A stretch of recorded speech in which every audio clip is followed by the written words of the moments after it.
So I was at Whole Foods the other day, and I picked up a food product that was overpriced, and something hit me. I said to myself, I remember this was my dream. When I was broke and wandering the streets of K-Town, aimlessly trying to build a practice, I remember thinking, I just want to be able to shop at Whole Foods without, being concerned with the receipt. I want to go into Whole Foods and just buy groceries. And I had this revelation over the weekend, because that's where we shop now,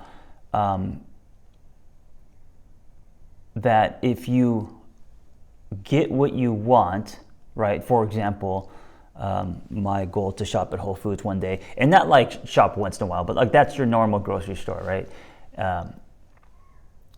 And if you get to the island,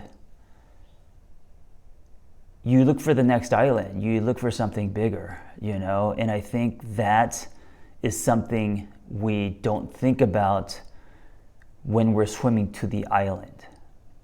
So I'll give you another example.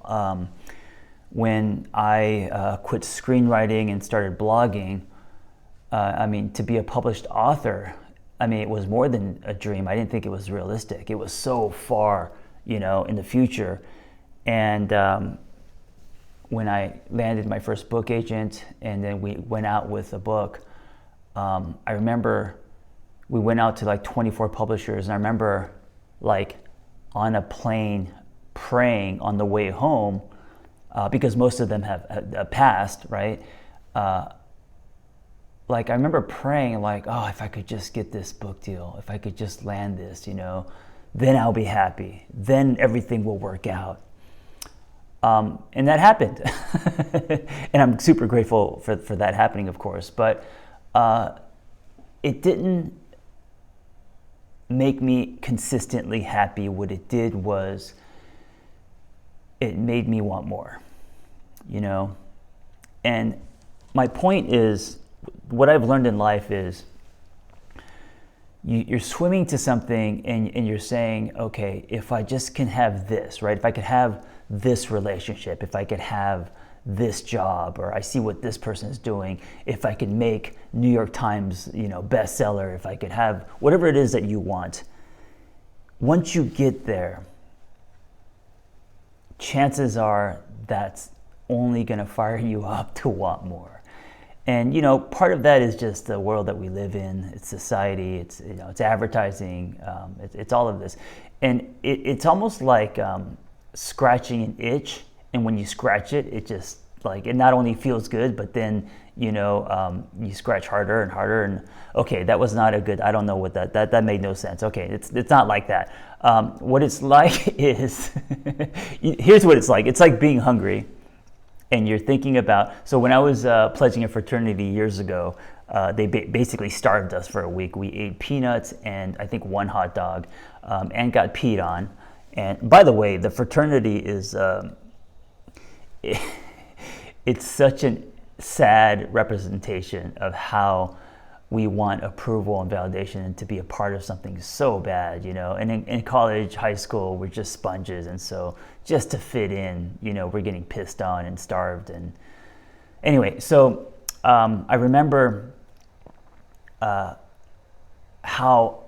hungry I was in the garage during Hell Week, sleeping in little, urine-stained sleeping bags, and just dreaming of like In-N-Out and a steak sandwich and what I'm going to eat after this is over.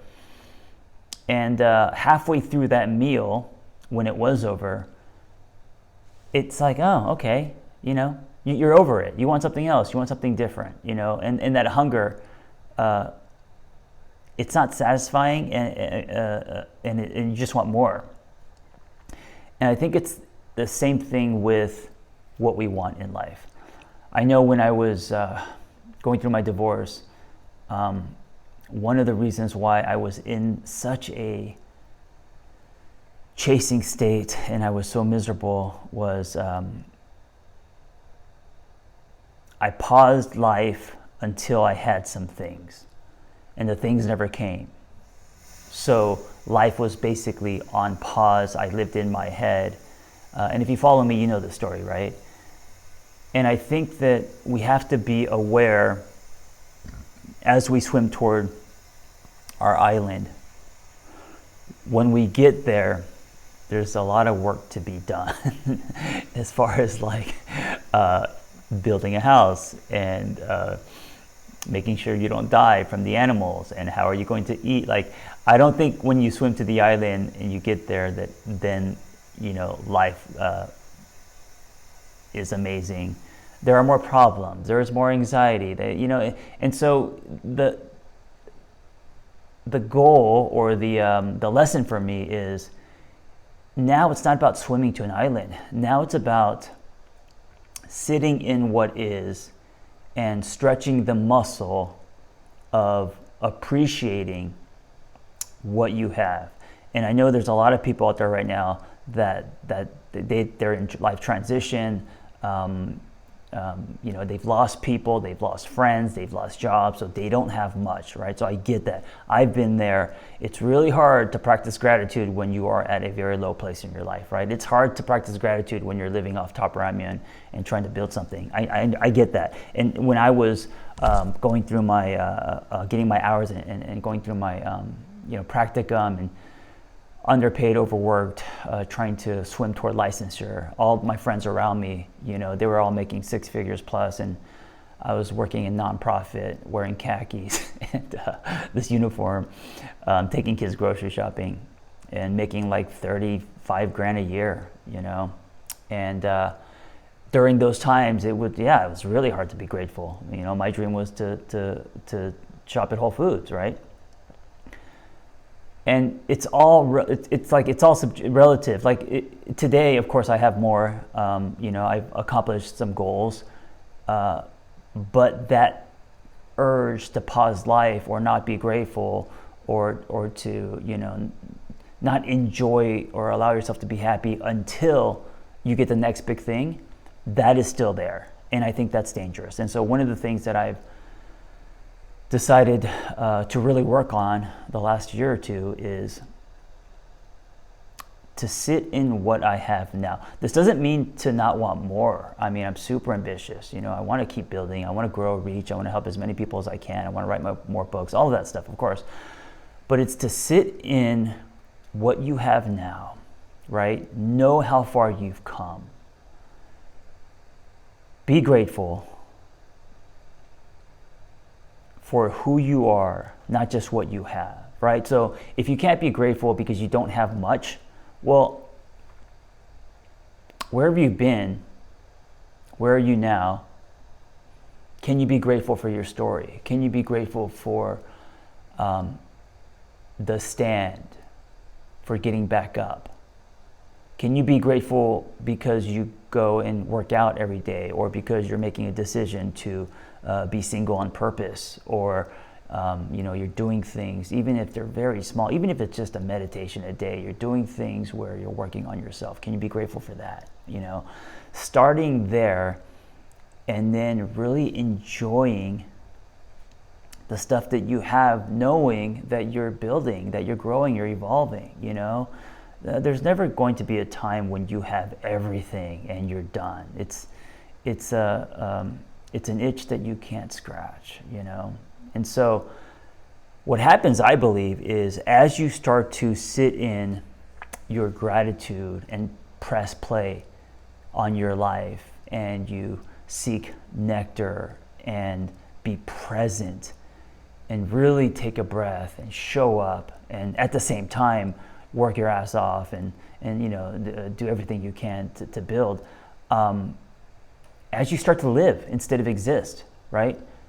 That doesn't hang on something happening, but you make a decision and it starts now, whether you're going through a divorce, rebuilding your life, or maybe things are going great for you. Okay, still, to actually live your life, enjoy your friends, your company, the day. I had a little espresso, a shot of espresso today, which I don't usually do. I usually have coffee, Today I decided to switch it up and have a shot of espresso. And when I was there, the guy was telling me, the barista was saying, oh, you came at a good day because we just roasted our beans and the espresso is like silky. And I was like, cool. And on the drive home, because espresso is like you could down that in 2 seconds, right? On the drive home, I took a second and I took a sip of the espresso, and I just got super present, tasted, felt the espresso going down my throat, and I thoroughly enjoyed it. Now hold on, I know it sounds silly. I thoroughly enjoyed it, and I said to myself, oh, that's amazing. It lasted like a split second, right? It reminded me of Italy. In Italy, everyone drinks espresso shots, I mean, throughout the day, constantly. That was my first introduction of espresso. I used to think espresso was disgusting. Like, what, it just looks like sand, like, not sand, it looks like just fertilizer, it tastes like shit. But then I was like, oh, this is really good. And my point is, in that moment, I dropped into my body and really appreciated that one shot of espresso. You know, I showed up to that experience that was 2 seconds. And I did that consciously with effort because I know that is the practice, you know, that is the practice. And I'm using that as a really, just a silly example, but that's the practice in life, is to show up, be present, be grateful, know how far you've come, knowing that you are going to go further. There's an evolution. There's also things happening that you can't see, you know, and you got to trust that. You got to trust your story. Anyway, this morning I just felt called to give you that reminder if you need it. I know that if I could go back to my old self when I was struggling, that's one of the messages that I would really want to hear, is that once you get to the island, it's just the beginning. You're still building, right? You're always going to want more. And so exercise the practice of hitting play on your life instead of pause. Exercise the practice of sitting in, even if it's uncomfortable, even if it's, you know, when I was working in nonprofit with the kids, I remember there was a part of me that was embarrassed, and this isn't why I went to therapy school. This isn't why I dropped 60 grand. I didn't want to work in nonprofit. Why is the universe throwing me into this world? And I didn't want to work with kids, and I was just like, ugh. But I had moments, and of course, looking back, those were some of the richest growth moments as a therapist. It wasn't the classrooms, it was in nonprofit when I learned the most.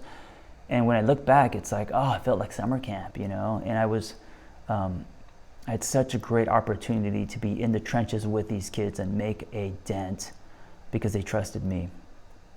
And now looking back, I realized, oh, it happened so fast. When I was in it, I thought it was permanent. I thought it was forever. I thought I was going to be a lifer, you know? And it's hard to see. It's hard to connect dots when you're in the trenches. But now looking back, I was like, oh, I wish I was more present.